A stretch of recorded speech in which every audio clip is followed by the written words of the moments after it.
yung honesty na inawit ni Billy Joel. Sabi doon sa kanta, honesty is such a lonely word. No, talaga naman nakakalungkot na ngayon, no, sapagkat bihira na nating makita yung katapatan, lalong-lalo na sa panahon ngayon na kailangan natin makita kung gaano katapat yung mga elective public officials na ating hinalal, no? Na dapat ang loyalty nasa estado, nasa taong bayan at hindi lamang ipinakikita sa iisang tao dahil ito ay naging supporter mo or naging leader mo.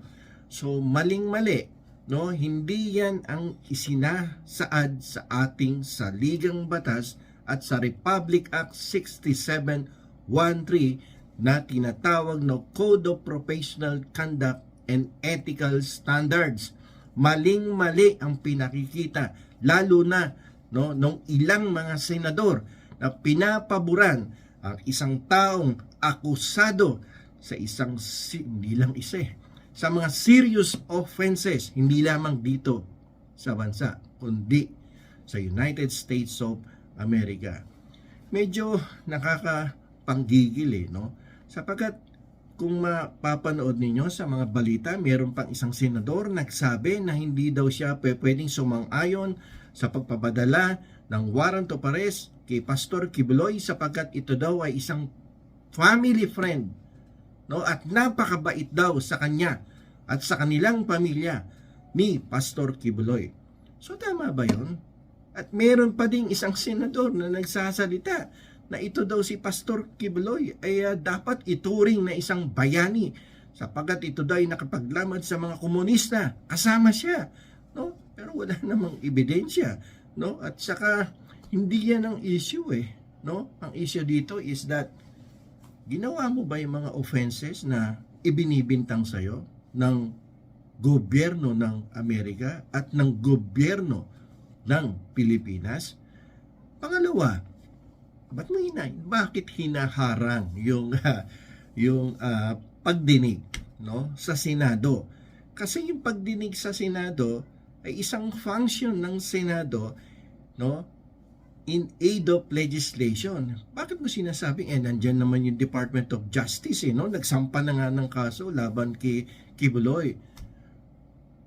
Nais ko lang pong ipaalala na yun pong investigation ng Senado is in aid of legislation. So the function is legislative in character, while the investigation to be conducted by the Secretary of Justice, no, is an investigation, no, that is executive in character. Department of Justice yan. So executive yan. So they will be conducting an investigation, no, that is executive in character. Pag naisang pa sa husgado yung investigation ng Department of Justice, then that would become, no, judicial in character. So tapos may isang senador sinabi,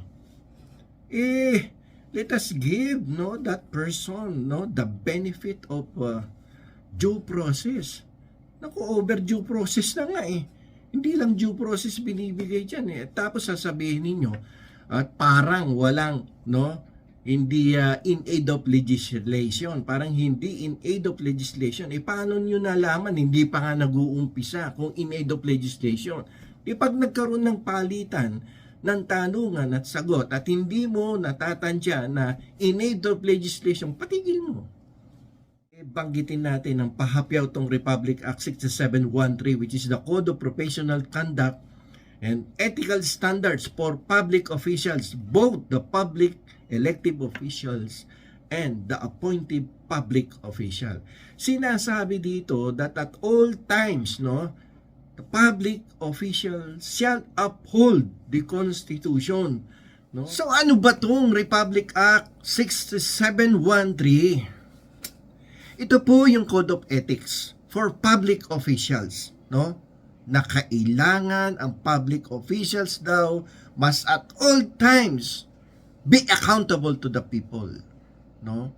and must discharge their duties with utmost responsibility, integrity, competence, loyalty, act with patriotism and justice, live modest lives, no? And most importantly, uphold public interest over personal interest. Pero nakikita po ba natin sa kanila yan? Mukhang absent. No, halos lahat yung binanggit ko. 7 yan, no? Utmost integrity and competence. Marami nga dyan, parang duda ka talaga kung may competence to discharge their public duties, no? Lalo na live with modest lives, no? Marami din ganyan. Tapos yung dapat pinopromote mo, yung public interest over personal interest. So pakinggan nyo itong soundbite na to mula sa isang senador. Ano sinabi? Merma na. Kaibigan ko si Pastor Kipuloy, mabait siya sa aming pamilya. Nakita nyo? Di ba? Personal friend, no? Kaibigan at mabait sa kanila. Paano yung tao sa'yo na bumoto milyon-milyon? Ine-neglect mo? So wala sila. Dahil tong nag-iisang tao na to ay kaibigan mo. Kung ganyan ang ugali mo, mag-resign ka na sa Senado. Hindi ka kailangan ng taong bayan.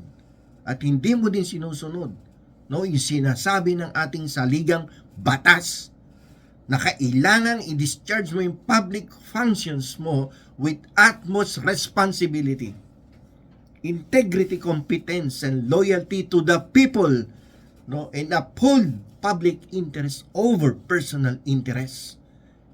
Wala sa'yo yan. You better resign. Pati mga kasama mo, resign na kayo. Hindi kayo ang kailangan ng taong bayan. So dapat siguro itong mga elective officials natin, dapat laging pinapaalalahanan, no? Baka akala nila private office yung hinahawakan nila. No, you should always remember that you are occupying a public office. It is not a private office. So ano ba yung public office? No, a public office is created by law.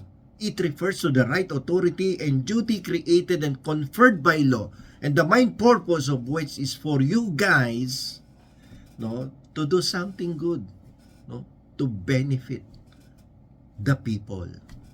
It is not a job. It is an opportunity provided by the people, no, to you elected officials, no, to do something good for the common good of the people. Yan ang public office. May commitment yan, no? According to the Constitution, ang commitment ninyo is to uphold public interest over and above personal interest. Pero ano ginagawa nyo? Hindi lahat, yung mangilan-ngilan, alam nyo naman siguro, naririnig ninyo sa balita, nababasa nyo sa online newspapers, kung sino-sino yan, no? Garapalan no? Now, I cannot support the arrest warrant because he is a family friend. Ang bait-bait niya sa amin. Oh. Ay, nako. Nakakagigil talaga. No? Sayang yung boto na binigay sa inyo ng taong bayan, tapos ganyan ang pinapakita nyo, imbis na proteksyonan ninyo yung milyon-milyong bumoto sa inyo, yung mahihirap, no, pinagsamantalahan nyo pinagsasamantalahan ninyo actually yung mahihirap. Pag malapit na eleksyon, no, at lalong-lalo na during the election period, wala kayong bukang bibig kundi mahirap. Pero pag nakaupo na kayo, hindi na mahirap yung pinaproteksyonan ninyo. At never nyo naman binigyan ng proteksyon yung mahihirap, no? Ang pinoproteksyon na ninyo yung bilyonaryo, yung may helicopter, may lancha, may daan-daang ektaryang properties, no? May mga high-powered guns. Yan ang binibigyan nyo ng protection. Pero yung mahirap, pagkatapos ninyong lapastanganin yung karapatan, abusuhin, wala. Public officials shall remain true to the people at all times, whether they are poor or whether they are rich. Kapartido mo man or hindi mo kapartido, dapat neutral ka. Wala kang kinikilingan, no? Hindi porket kapartido mo or supporter mo o pinahiram ka ng helicopter during the last election period, kikilingan mo na yan at kalilimutan mo yung iyong responsibilidad, no, sa ilalim ng saligang batas at sa ilalim ng Republic Act 6713 na kung tawagin ay Code of Professional Conduct, no? Dapat nagpapakita ka ng political neutrality without unfair discrimination and regardless of political affiliation. Yan ang public official. Let us never forget that the government is ourselves. Tayo pong lahat ang gobyerno. Ang taong bayan po ang gobyerno. The rulers of democracy are not the congressmen. They are not the senators, not even the president, but the voters of this country.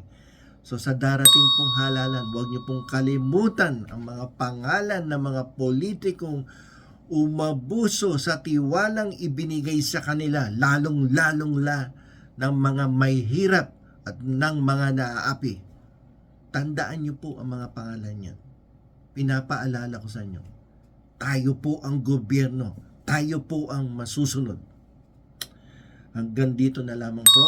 Ito pong muli ang inyong lingkod, si Attorney Rene Bueno. Marami pong salamat sa inyong lahat.